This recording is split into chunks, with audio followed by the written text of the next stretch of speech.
शादी के बाद मेरी 5 बेटियां पैदा हुई। जब मैं छठी बार प्रेग्नेंट हुई तो मेरी सास बोली, अगर इस बार भी बेटी हुई तो तुझे तेरे पति से तलाक दिलाकर धक्के मार के घर से निकाल दूंगी। मैं भगवान से प्रार्थना करती कि इस बार मुझे बेटा पैदा हो। एक दिन मेरे घर का नौकर बोला, मेम साहब रोज कच्चा दूध पिया करो, देख लेना इस बार बेटा ही पैदा होगा। मैं रोज कच्चा दूध पिया करती, लेकिन जब डिलीवरी के बाद मेरा बच्चा पैदा हुआ तो मेरे होश उड़ गए, क्योंकि बाहर तो नौकर का। मेरा नाम माया है। मेरी शादी को 6 साल हो गए थे। मेरी शादी रहीश खानदान में हुई थी। मेरे माँ बाप ने बिना कुछ देखे ही मेरी शादी कर दी, क्योंकि मेरे ससुराल वाले बहुत ही पैसे वाले थे। मैं जब इस घर में बहू बनकर आई, मुझे एक चीज ने बहुत परेशान कर रखा था, क्योंकि मेरे पति इस घर के इकलौते बेटे थे, तो मुझे इस घर का वारिस पैदा करना था। बहू से उम्मीद कभी खत्म नहीं होती।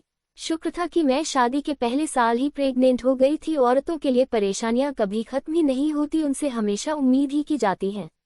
मुझे एक प्यारी सी बेटी पैदा हुई। मैं बहुत खुश थी कि कई लोगों को तो माँ बनने का भी सुख नहीं मिलता, लेकिन मेरे पति और सास मेरी बेटी होने से बिल्कुल खुश नहीं थे। लेकिन उन्होंने ये चीज मेरे सामने नहीं दिखाई। लेकिन भगवान को पता नहीं क्या मंजूर था, मुझे एक एक करके 5 बेटियां पैदा हो गई। अब तो मेरे पति और सास ने जीना हराम कर दिया था। वह रोज मुझे बातें सुनाया करते थे। वह मेरी बेटियों से प्यार भी नहीं करते थे और अपने पास भी नहीं आने देते। मेरी बेटियां अमीर घर में तो पैदा हो गई थी, उन्हें खाने पहनने को तो अच्छा मिलता था, लेकिन कोई उन्हें प्यार करने वाला नहीं था। इसलिए मेरी बेटियां बहुत ही जिद्दी होती जा रही थी। मेरे घर में एक नौकर था रामू। मैं अपना दर्द बस उसी से बताती थी। मैं उसे अपनी सारी बातें बताया करती थी। वही तो था जो बाहर जाकर ये बताता था कि मुझे बेटी पैदा हुई है, और मेरी सास और पति से भी मार खाता था और चुपचाप ही रहता। मैं रामू को अपनी सारी बातें बताया करती, लेकिन रामू ने कभी मुझे अपने बारे में नहीं बताया। वह बहुत पुराना था। उसके बाप दादा भी हमारे घर में काम कर चुके थे। 5 बेटियां के बाद अब मैं प्रेग्नेंट नहीं हो रही थी। मेरी ख्वाहिश थी कि काश अब तो एक बेटा पैदा हो जाए और मुझे मेरे पति और सास की तानों से छुटकारा मिल जाए। इस बार भगवान ने मेरी सुन ली और मैं प्रेग्नेंट हो गई। धीरे धीरे समय बीतता गया। मुझे 9वां महीना लगा। मैं अपने कमरे में आराम कर रही थी कि तभी मेरी सास कमरे में आई। पहले तो उन्होंने मेरी तबीयत पूछी, फिर कहने लगी, देखो माया, अगर इस बार तुम्हें बेटा पैदा नहीं हुआ तो मैं तुम्हें अपने बेटे से तलाक देकर घर से निकाल दूंगी। मैं रोते हुए बोली, माँ जी, मैं इस हालत में कहाँ जाऊंगी? मेरे माँ बाप तो कब के जा चुके हैं, मेरा तो इस दुनिया में कोई भी नहीं है। मेरी सास बोली, यह हम नहीं जानते, ये तुम्हारी परेशानी है। तुम जानो, अगर तुमने इस बार बेटा पैदा कर दिया तो तुम इस घर में राज करोगी। तुम और तुम्हारी बेटियां जो मांगेंगी तुम्हें मिलेगा। लेकिन अगर इस बार भी बेटी पैदा हुई, मैंने तुम्हें 6 मौके दिए, अगर इस बार भी तुम बेटा पैदा नहीं कर पाई तो तुम्हें तलाक दिलवा दूंगी और अपने बेटे की दूसरी शादी करवा दूंगी। इतनी बातें सुनाकर कमरे से जा चुकी थी, तभी मेरा नौकर रामू आया। वह मेरे लिए पानी लेकर आया था। मैं रो रही थी। वह बोला, मेम साहब, मैंने सब कुछ सुन लिया है। ये तो इस घर की लोगों की पुरानी आदत है। इस घर में बेटे बहुत देर से पैदा होते हैं।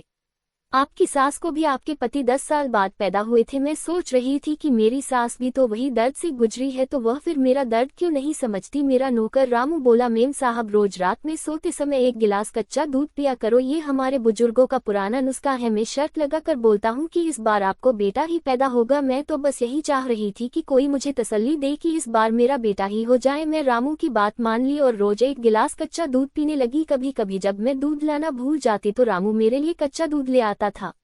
एक दिन वह दूध मेरे टेबल पर पड़ा था कि तभी मेरे पति कमरे में आए और वह मुझसे पूछने लगे कि ये दूध यहाँ किस लिए है। तो मैंने कहा, आपकी माँ ने ही कहा है कि रोज 1 गिलास दूध पिया करो। तो वह बोले, तुम भगवान से प्रार्थना करो कि इस बार बेटा पैदा हो, नहीं तो मेरी माँ तुम्हारे साथ क्या करेगी ये तुम भी नहीं जानती। मैं रोने से सूरत बनाकर अपने पति से पूछा, क्या अगर इस बार भी मेरी बेटी पैदा हुई तो क्या आप मुझे तलाक देकर घर से निकाल देंगे? तो वह बोले, देखो, मैं अपनी माँ की कोई बात नहीं टालता। अगर मेरी माँ को यही मंजूर होगा तो मुझे तुम्हें तलाक देना ही होगा। मुझे मन ही मन अपने पति से नफरत हो गई थी कि उन्होंने मुझे अपना जीवन नहीं समझता था। वह तो मुझे बस बच्चा पैदा करने की मशीन समझते थे, वह भी बेटा। मैं चाहती थी कि इस बार मुझे बेटा हो जाए जिससे मैं अपने पति और सास का मुंह बंद कर दूं, लेकिन मेरे पति बाहर जोर जोर से चिल्ला रहे थे। पता नहीं ये रामू कहाँ मर गया। मैंने उसे बोला था कि आज घर पर मेरे दोस्त आ रहे हैं, लेकिन यही पता नहीं कहाँ चला गया, अभी तक नहीं आया। रामू के आते ही उन्होंने उसे खूब सुनाया। जब शाम हुई तो मैंने रामू से पूछा, रामू तुम कहाँ गए थे? तो कहने लगा, मेम साहब, मैं किसी जरूरी काम से बाहर गया था। ऐसे ही दिन बीतने लगे। मैं रोज 1 गिलास कच्चा दूध पी के सोने लगी। एक दिन रात में मेरा दूध पीने का समय हो रहा था, लेकिन मुझे नींद आ रही थी। लेकिन रामू अभी तक मेरे लिए कच्चा दूध लेकर नहीं आया था। मैं उसका इंतजार करती रही, लेकिन वह नहीं आया। कुछ देर बाद मैं खुद जाने लगी तो मेरे पति बोले, कहाँ जा रही हूँ? मैंने कहा कि मैं जरा बाहर टहल कर आती हूँ, मेरे पैरों में दर्द है। उन्होंने कहा ठीक है। मैं दूध लेने के बहाने रसोई में गई। मैंने देखा मेरा नौकर रामू कच्चे दूध के गिलास में मंत्र जप रहा था।